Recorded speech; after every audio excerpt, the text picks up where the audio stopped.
Today's team focus will be on the NL West. We're going to do what we did last week, where we kind of go ADP team by team, talk about some of the guys we like, some of the guys we dislike, and at least for the price, and we'll kind of wrap it up from there. So let's start off with the Colorado Rockies. Fred, this might be the worst Rockies lineup I've ever seen.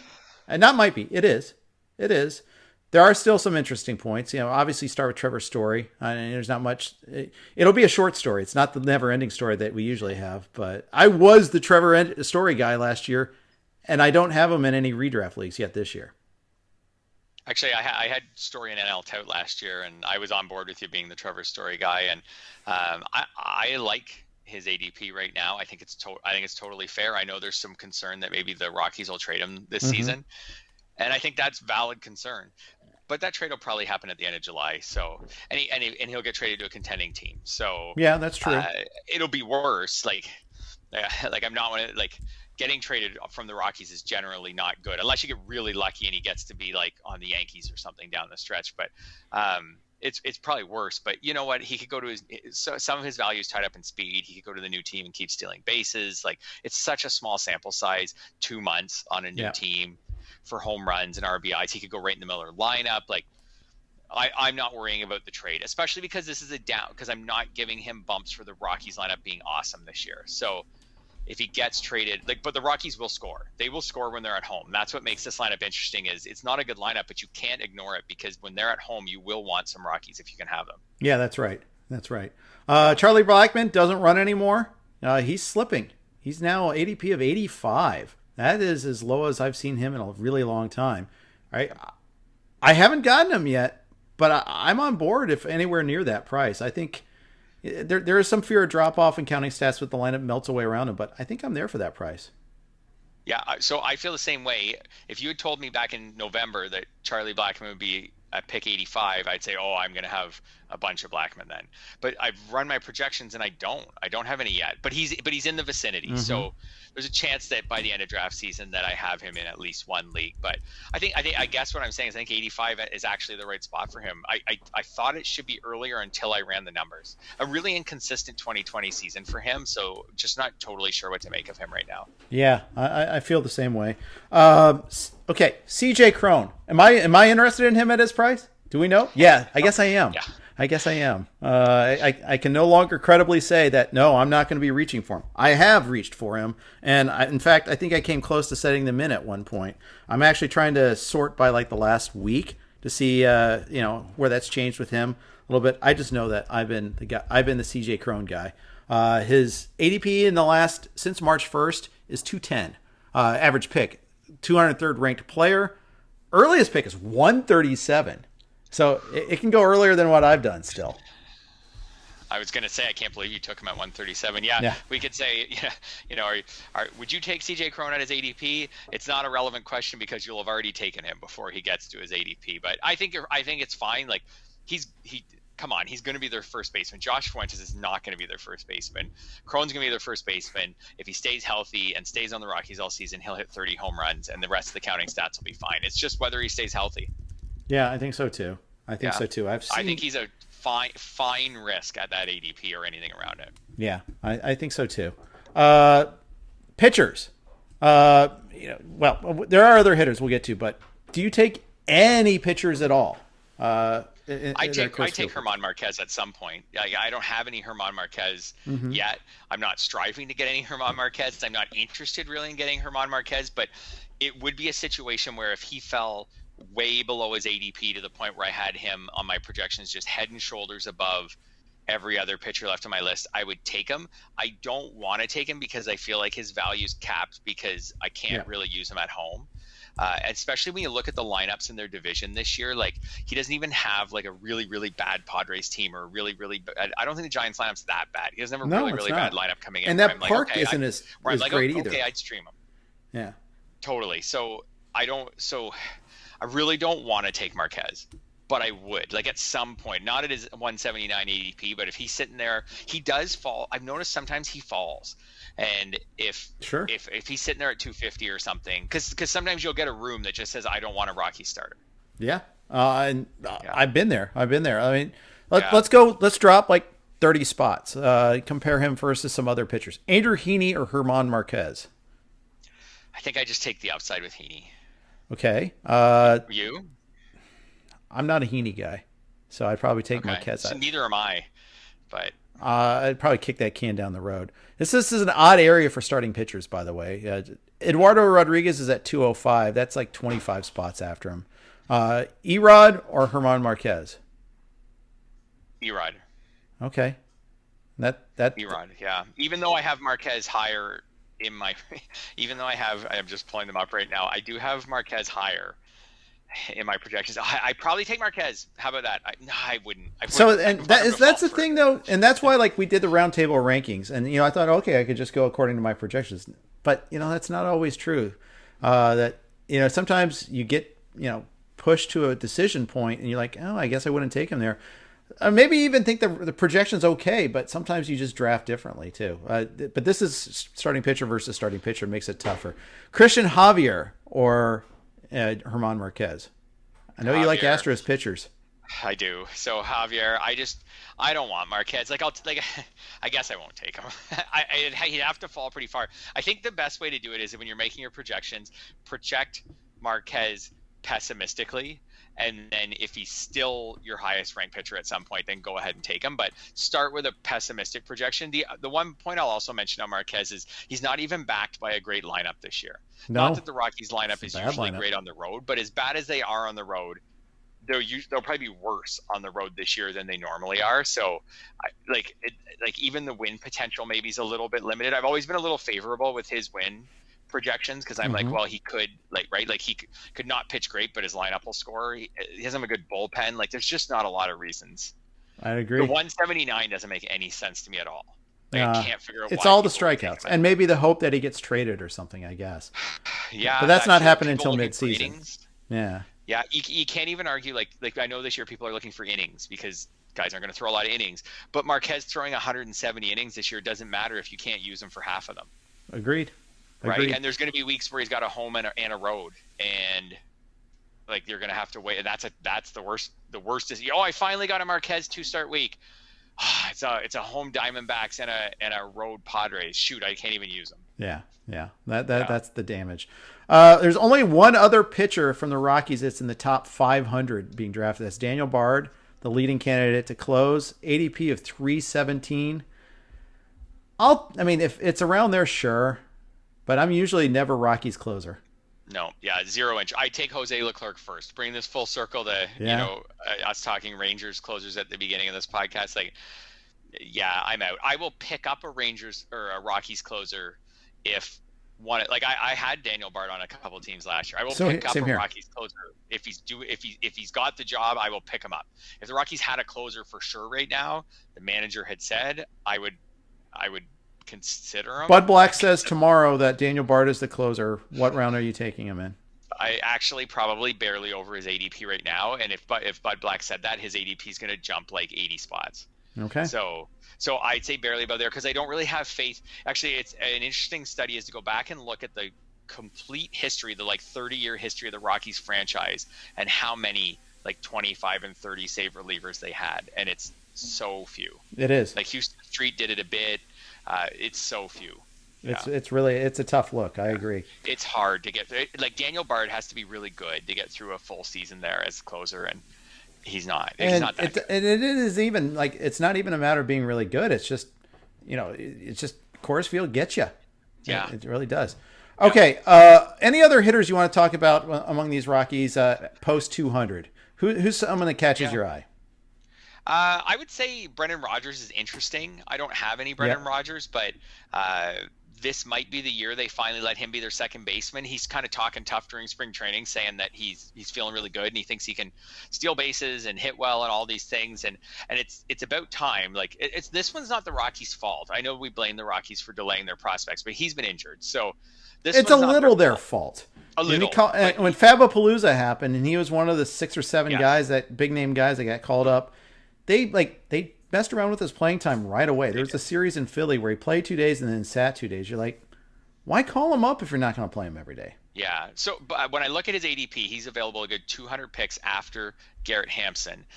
That's changing, by the way. That's going to That's going to start climbing. Yeah, it's got to climb a lot, I think, because they're probably equally likely to get to 450 at bats. In fact, Rogers might be more likely. They're probably equally likely, at least. And I get that Hampson's a little more valuable if they had the same amount of at bats because Hampson steals bases. But yeah, that gap should close. Yeah, I'm straight out of Hampson this year. Don't have any Hampson. Same. But anyways, okay, enough about the Rockies. I mean, course field matters, but they're terrible. They're not fun. So let's move on to the Arizona Diamondbacks, and also considerably less orders of fun than other teams that we're going to be talking about later on. We spent enough time on Zach Gallen. I don't want to belabor that point. You will take him at that price. You have. I have. I almost went trip aces in LABR. I think had I known that, I would have had Gallen at 40 or wherever I was drafting. I think I was drafting at the 10 spot in that league. Maybe it was in the 9 spot. It was 8 spot. It's always 8 spot in LABR. 38 spot. If I knew I had Gallen at 38, I probably don't. I don't pass up Giolito in the second, so that's not true. I regret letting you get him. Let's just put it that way. It's more that you got him than anybody else that got him, because I regret not having the cell numbers of the people drafting in front of me so that you could have emergency called them as they were picking in round 3 and be like, "Oh my gosh, guys, draft Gallen." Woodruff and Gallen. That's the thing that's so stupid. It's not stupid. It's not a good word for it, but it's so annoying. You're the defending champ and you get this windfall in your lap in 3-4. Ridiculous. No overall contest, blah, blah, blah. Moving on. It's not about me and you. Defending champ, Fred Zinkie. Two-catcher, Fred Zinkie. Kettle Marte, 87.35 is his ADP. Only qualifies at second now, but looks like he's penciled in for center field. You're going to add that outfield eligibility. That's pretty handy. Big drop-off last season, though, and it's reflected a little bit in his price. Has it dropped enough for you? No, I won't have any Marte. I'm around that with him. Like I'm probably starting to get interested in him around 105, 110, but he's not going to fall there. I have him at 102. So I think so you wouldn't be interested till 110 at least anyways. Yeah. I mean, he's either got to hit for more power or he's got to run. He's got to do one of those two things. And of course, bounce back batting average wise too. That's right. I wasn't big.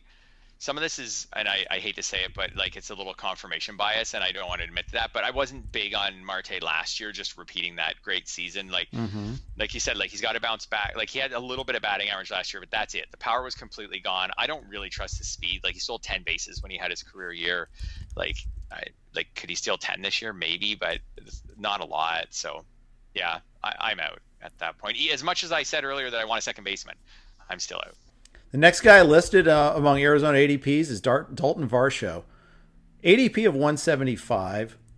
There's, with the injury to your precious Cole Calhoun, there's some buzz that he may stay, he might have a better chance of playing time now. There is some buzz that he might get sent to the minors.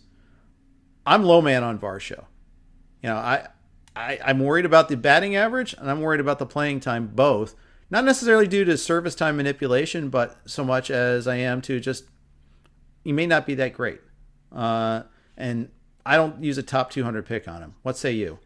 I won't use a top 300 pick on him. How about that? So I won't use a top 400.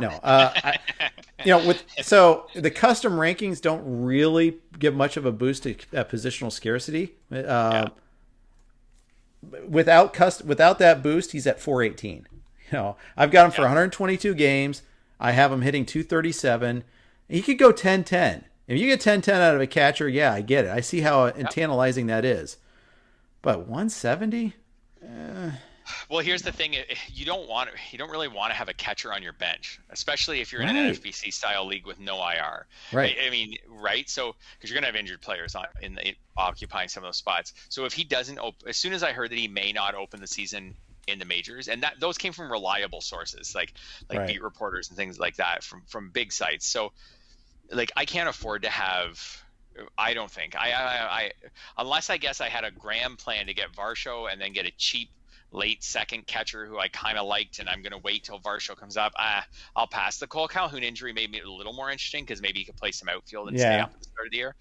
But I'm still out. I'm out. Yeah. Christian Walker. That's an adjective and what he is doing at the same time. I'm in on him. I know his results weren't overwhelming last year. In fact, it was a little bit of a backslide, but I thought he held serve. I agree. Not quite as powerful last year as we thought, but the average was still there, and Mm-hmm.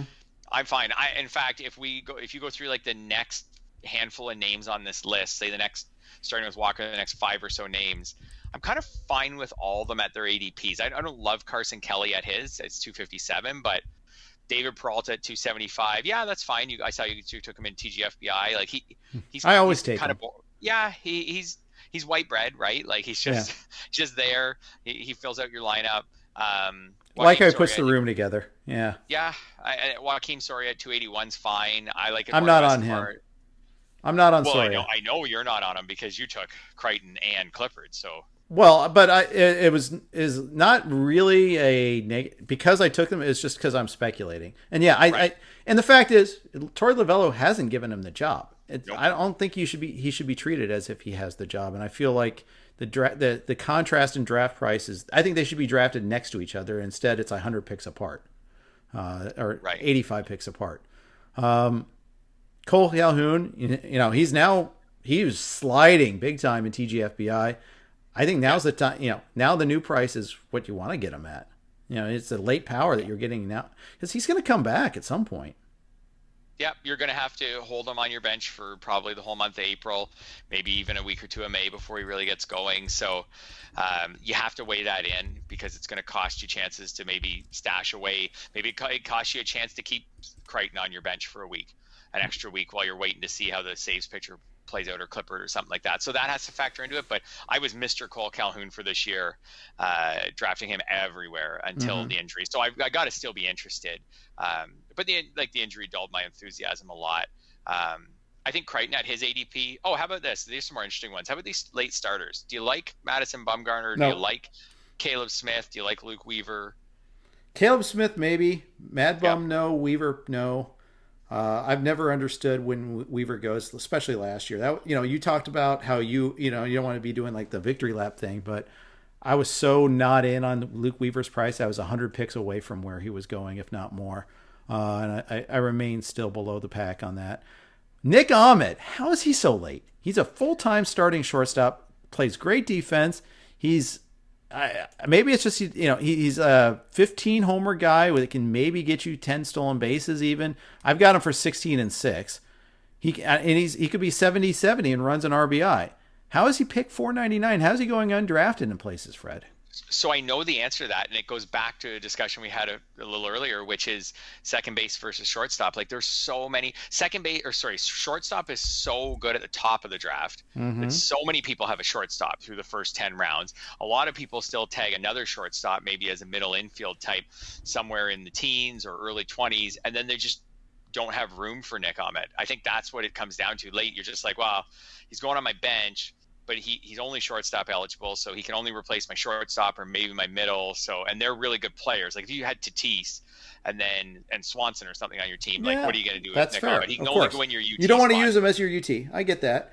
I mean, when you're picking out bench players, especially near the end of your draft, like the last bench guy, it's probably better to get someone who either has some upside, I think that's part of it, or someone who could replace 7 or 8 spots in your starting lineup, not someone who can replace like 1 or 2. And I think also there's a bunch of shortstops late who are just kind of all the same. Andrelton Simmons and Miguel Rojas and some of these guys, like they're all just kind of like 10-10 type guys. Maybe one's 15 and 6, like you said, for Ahmed. Maybe one's 9 and 9, 9 homers, 9 steals, like Simmons or someone like that. They're kind of all the same. They don't have a ton of upside, and I feel like shortstop's kind of saturated by that point. So people are choosing like an upside outfielder or all these speculative reliever picks, like we're talking about. People are taking Crichton and guys like that instead.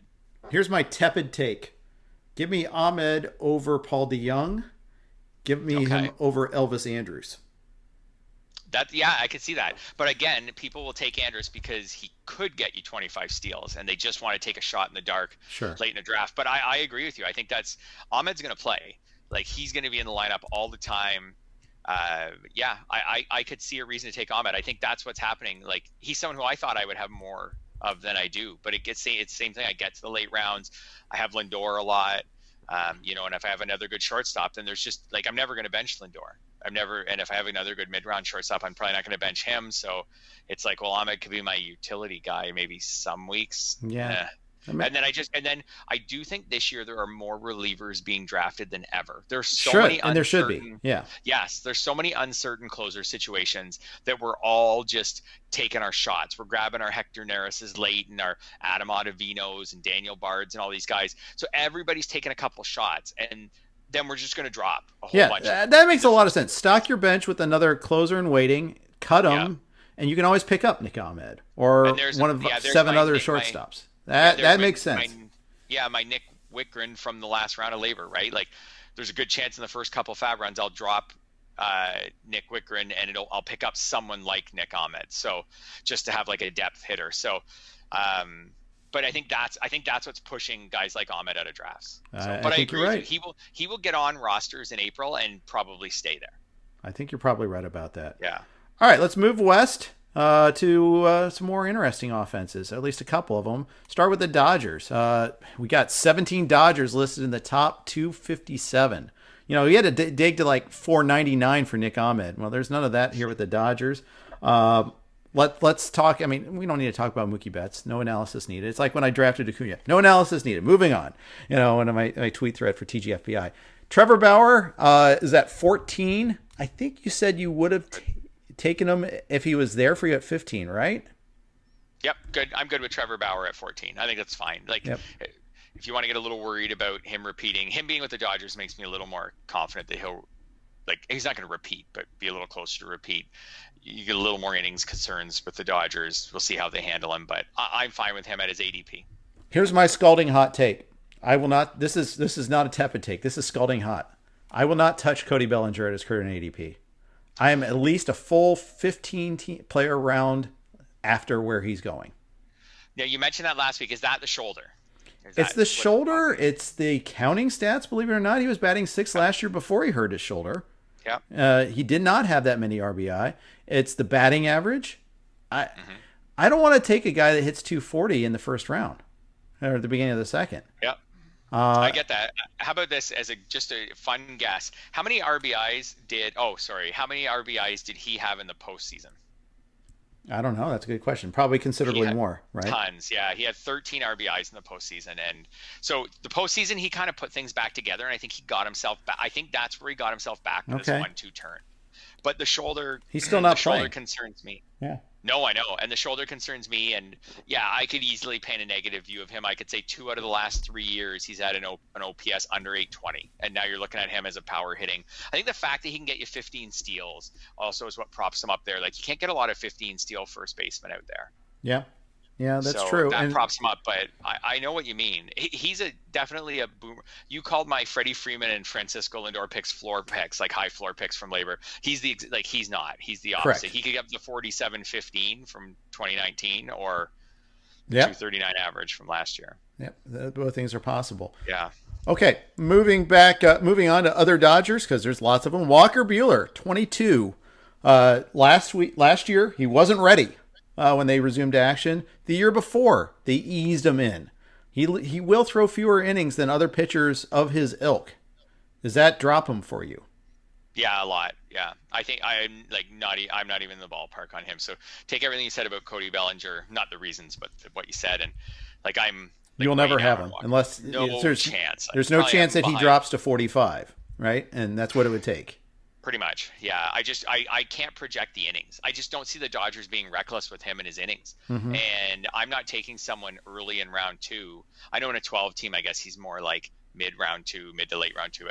Anyways, I'm not taking someone around pick 22 who I'm worried I'm only going to get 145 innings out of. So like, even if he's healthy, I'm worried that I might get 155 or something like that. I want a little more of a cap. Here's a take. Really good pitcher though. Yeah. Here's one for you. Clayton Kershaw over Buehler for me. Straight up. Oh, same. Oh, yeah, same for me. Lucas Giolito over him. Yeah. It gets tougher. I've got him at 165. I might downgrade it because Scherzer, Flaherty, Gallen, all 3 of those for you over Buehler? Sure. Flaherty, yes. Scherzer, yes. Gallen, I'm Walker Buehler. So I'm thinking Woodruff or Buehler? Woodruff. I'm thinking like mid. Like, I think of Woodruff. I know he gets into the second round sometimes, but I think of Woodruff Flaherty and Gallen as 3rd-round picks. Okay. That's where I feel like Walker Buehler fits, except that he's going in the 2nd round. And I'm seeing him go in a lot of my drafts at like 17, 18. And that one just like him over Aaron Nola doesn't make sense to me. Him over like Giolito doesn't make sense to me. I tend to agree with you on that. Okay. I just feel like the upside's lacking because there's no way we're getting 180 innings out of him, but we could out of those other guys. Right. Anything to say on World Series MVP Corey Seager? He's really good. I don't draft him because I just don't. I haven't it hasn't happened. He doesn't steal bases, but he's really good. He's totally, I think, a safe pick, and I think his ADP is good. Okay. There's a little bit of a drop after that. Max Muncie still qualifies at 3 positions. Still has the ability to get Madison Bumgarner to bark at him. He's an interesting case because he was, I think, among qualified hitters, had the lowest batting average in baseball last year, at least among like full-time players that got enough at bats. I know it was really low. Bounce back season in him. Are you willing to invest your own draft dollars on him? I haven't yet. I have him a little lower than his ADP. I don't think he's like, when I see him going, I'm not like, oh, that's a terrible pick. But yeah, I have him a little lower than his ADP. So yeah, I don't think I'm really in there. What about you? Haven't yet. Willing to do it, perhaps, but it kind of depends on what I'm looking for. It's I kind of, let's see. Where do I have him in my rankings? I have him in the 90s. I think it's pretty close to ADP, actually, believe it or not. Yeah, I have him at 91, and I think that's right around his ADP. I love the multi-position eligibility. That is so handy because 1st and 3rd isn't that great if you don't get one of the top ones. I've noticed that. Yep. Yeah, no, I can see. Yeah, I can see reasons to take him. I seem to have a few other guys ahead of him. I'd rather take Moustakas. I think I'd rather take Rizzo. Yep. That's right. Rizzo. Moustakas is pretty close. JD Martinez, or no position JD Martinez versus 3 position Muncie. Who do you have? JD Martinez. Okay. I think I just take who I think will be the better hitter. I think that's right. That's right too. I'll deal with the positions later. Yeah. How about Joseph Gallo? Joey Gallo, Mr. Spring Training wonder, hit a homer off of Walker Buehler earlier. He's at, he's going to be one of those swing guys, I think, for a lot of people. Take him or Muncie? No, I'll take Muncie. I don't know. I can't do Gallo. Yeah. I wasn't really buying when he finally hit for average in the year. I mean, if you look at his career, like his one season with an average of 210. Somehow one year he hit 253. That was 2019, but like everything else is under 210. Which one of these things is not like the other, right? Like I think when I project his batting average, his career is 208. Like I don't think I can go over 220, 225. Pass. Yeah. I tweeted over the weekend. I may have to reconsider my takes on Gallo, but I don't think I'm going to do that. But this is Dodger talk, so let's move on. Will Smith. I'm good with him. I've gotten him. I'll get him again probably. I am a little worried about the no DH thing, but I think that's a little overblown because he's the guy that's also batting cleanup for this team. And teams that, if a team believes in you enough to bat you cleanup, they find ways of getting you in the lineup. Kenley Jansen. Yeah. Sorry, go ahead. Good. No, I was going to say, I'm with you on Will Smith.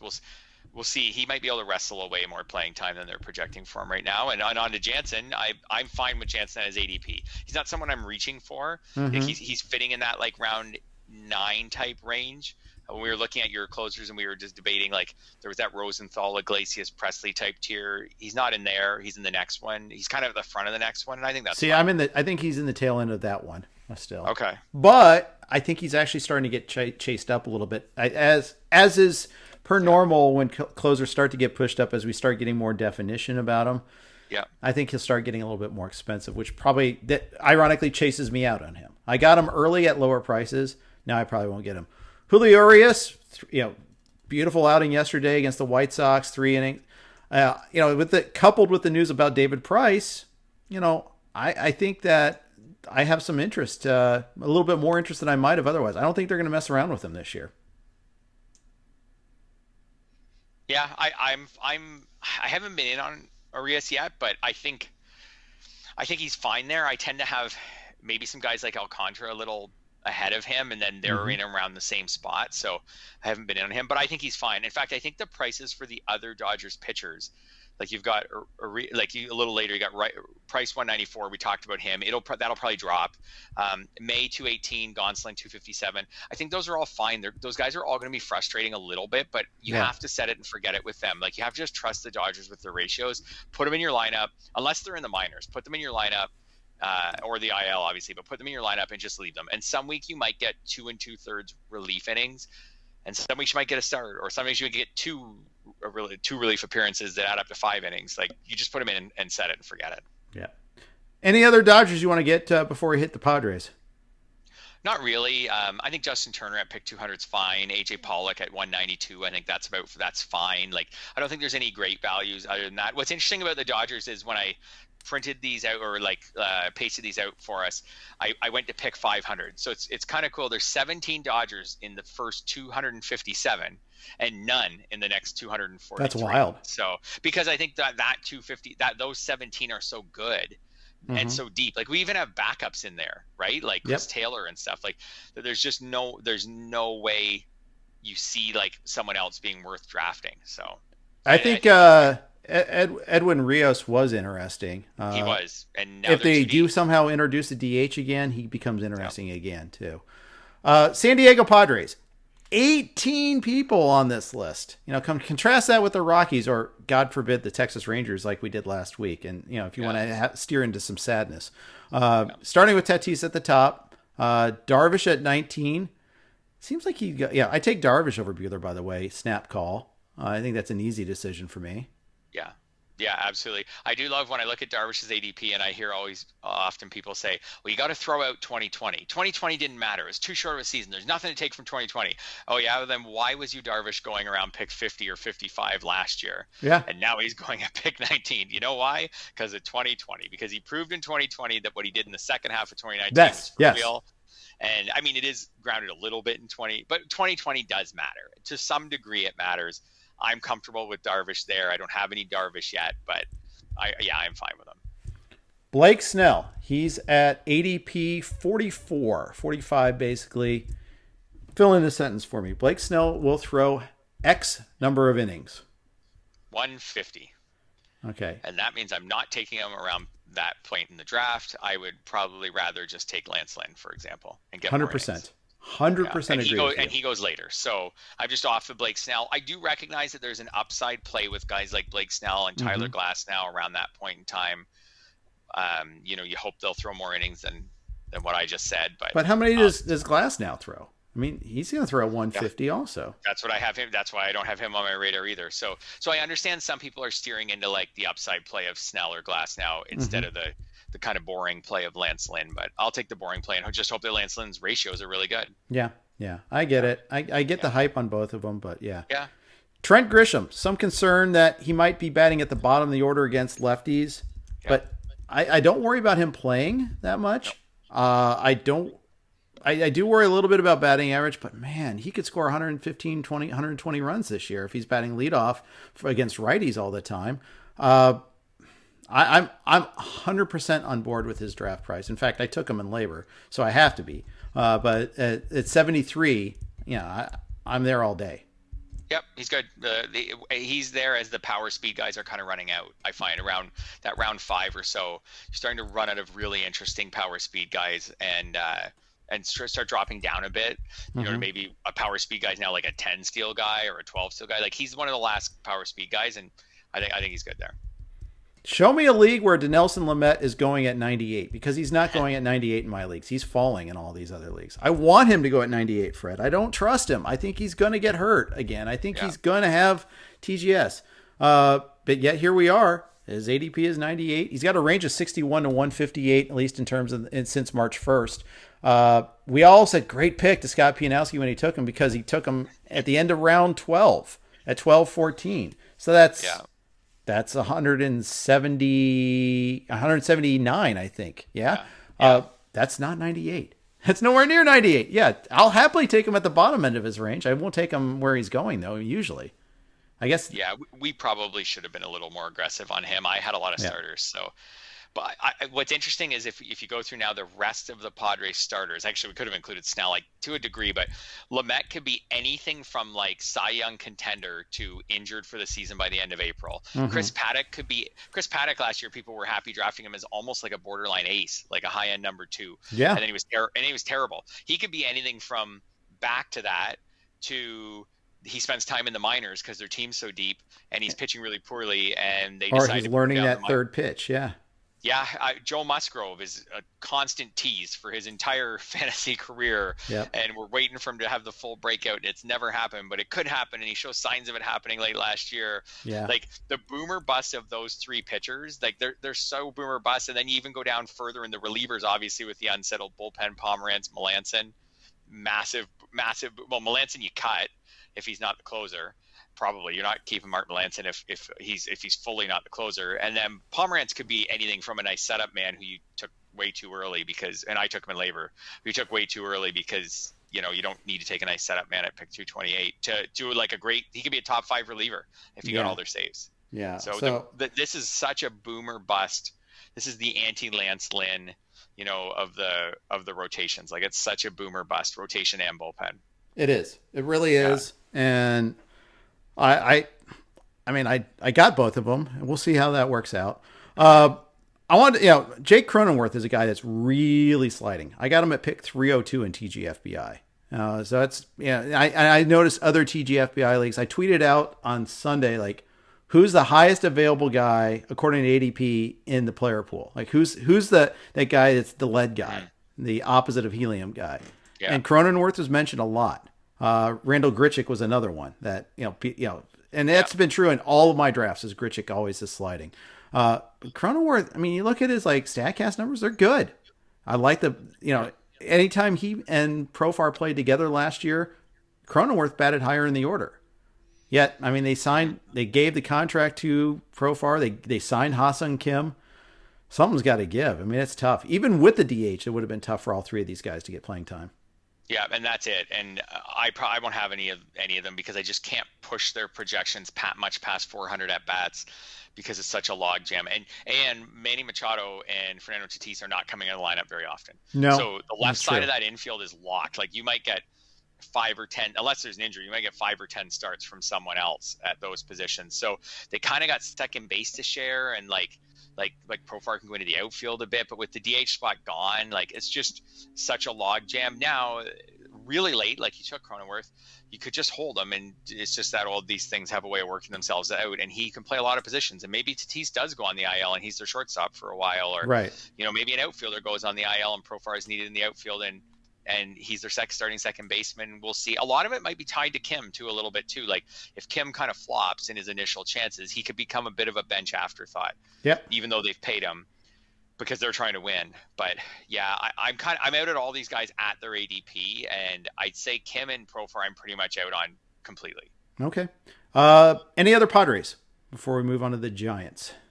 No, I like Austin. No, actually I like Eric Hosmer around his ADP around 150. Okay. He's a first base. He's not amazing, but he can get you a few steals, which first basemen don't generally do. So that's okay. And I can give him a little bit of bump because he's just kind of hitting around Tatis and Machado, and it's a good lineup. Tommy Pham I took in labor, and now he scares me. Like just, I didn't put enough. That was a mistake. If I could go back, I would not have taken him. It's the pick I regret the most, even including Framber Valdez. It's the pick I regret the most. I couldn't have seen Framber Valdez coming, but. I took Tommy and beat Jeff Erickson last week, the 12, because I needed more steals. Like he could totally. That's what it is, right? Like, when we talked about Grisham being kind of at the end of those power speed guys, like Pham's one of those guys hanging around round 8. If you missed out on some power speed guys, there's a potential 2020 guy, but just the recovery right now, and I'm just not sure. He's had a career-long durability issues, and I don't feel good about that pick. If I had to do over again, I wouldn't have picked him.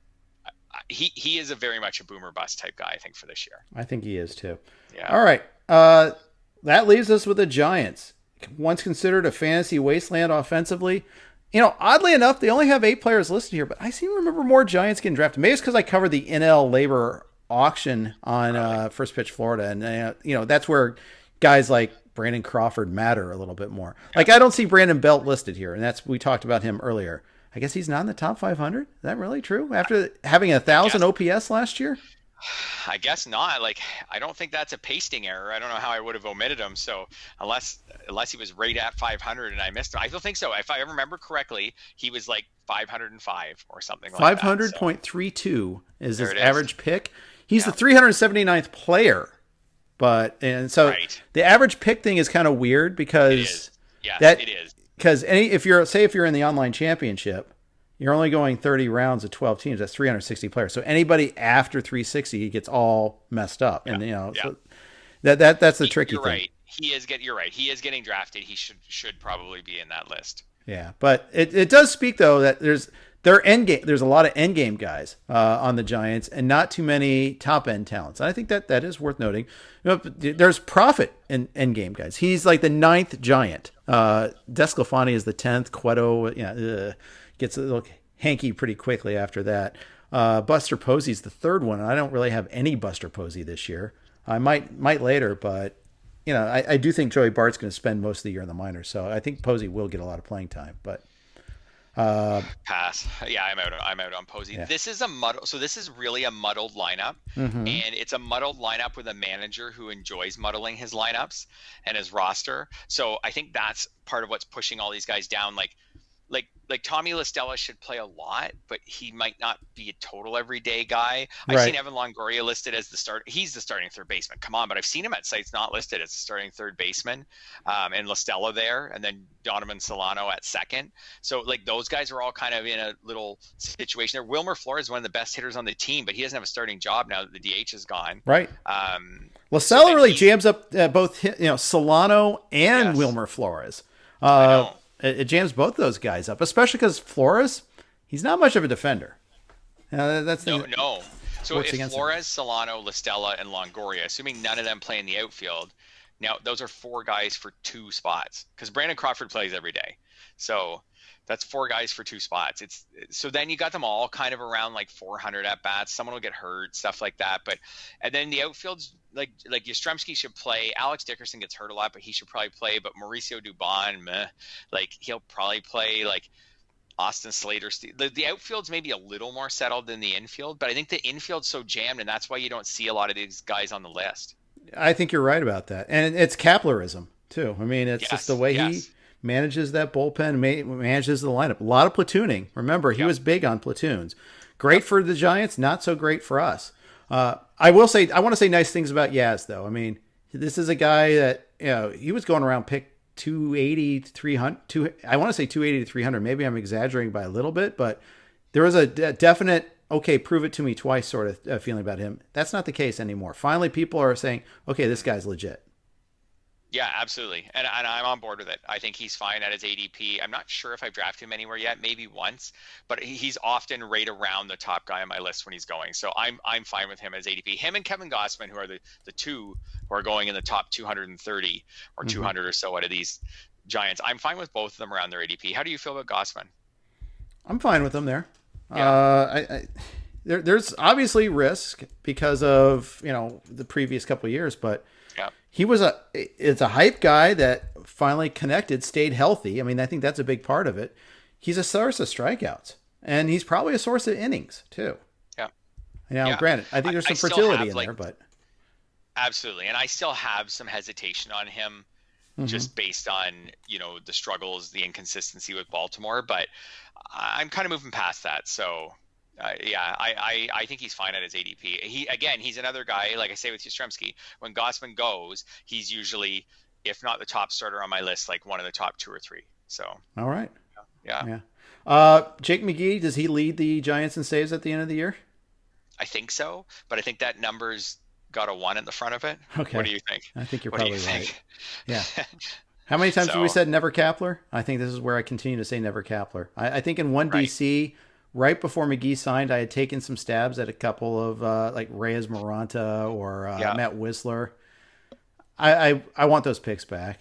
Give me a refund, please. I'll find something else on the waiver wire now. I just don't want to even deal with it. But usually won't be on my watch. I think he's going late enough though that it's worth it.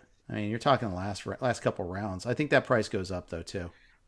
So the tough decision on Jake Mcgee is like, do you want to take a Jake Mcgee, or who like I said, like even if I think he gets saves, I think it'll be less than 20, but you got to use them all year to get those Yeah. 17 saves. I got to use them for 26, 27 scoring periods. Or do you want to try to take some of these other guys that we've mentioned, like now he's way later than Mark Melancon, but like the Nick Whitgren that I mentioned, like the Stephen Crichton. Like, would you rather just take a Crichton where you'll either love him and get your 28 saves, 30 saves, something like that, or you'll just cut him in 2 weeks? I think Or would you McGee, and the reason yeah, is because Kapler straight up said, yes, we think he could close. I mean, I think right, that's, you don't get him to say anything.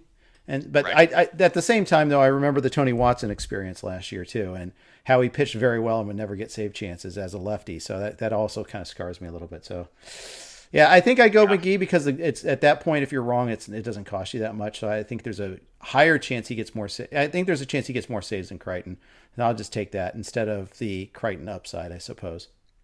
Yeah, it might depend. I think it's also something that depends a bit on league size. Like in a Hmm. smaller league, just swing for the fences because there'll be more on waivers, like a 10 or a 12. Like Sure. in a 15, I might, if McGee's pitching well, I'll probably just go through the ups and downs with him, the week where he gets no saves and the week where he gets two or whatever. Yeah. Yeah. Okay. Any other Giants you want to talk about? Are we good? I don't think so. I don't mind Listella or Dickerson. Either of Yeah. them at their ADPs, Same. they're fine. But I don't get excited about them. And again, this comes into like chasing upside late in your draft. I wanted to get excited about Listella and I couldn't. Like when he signed, because I know he's a good ball player. Like he gets on base. Like I get it. Like he Yeah. might hit leadoff Better for than them. real life than fantasy. 100% because he gets on base. He could actually be a decent leadoff hitter for them, but that means him with very little power hitting behind the pitcher, and that is not good for his RBI total. His home run total won't be good. His stolen base total won't be good. He might score some runs, and as much as he gets on base, his batting average won't be elite. It'll be good, but it won't be great. So I can't. He's a late round second. He's like one of my late round second basemen. If I just don't like my second baseman kind of guys, but I'm That's not fair. excited. As soon as I draft him, I'm trying to look to replace him. Yeah, yeah, I Yeah, hear in you. my lineup. I'm more excited about Dickerson than Listella. I kind of like Yes. Dickerson. Yeah, I like him as my sixth outfielder, though. absolutely. There we go. All And right, that's that's what going to wrap up today's podcast. Thanks for everybody for tuning in on this. We really appreciate it. It's not short, so hopefully we broke it up for you to stretch it out a little bit. But we'll be back at you again next week. Tomorrow we got Clay and James doing the Prospect Pod. Thursday, Chris Liss is hosting. I'm going to be moving my parents. So thanks for listening. Thanks to Chris for covering, and have a great week. Good luck in your leagues. Please like our video and subscribe to RotoWire. Then go to rotowire.com/pod for a free 10-day trial.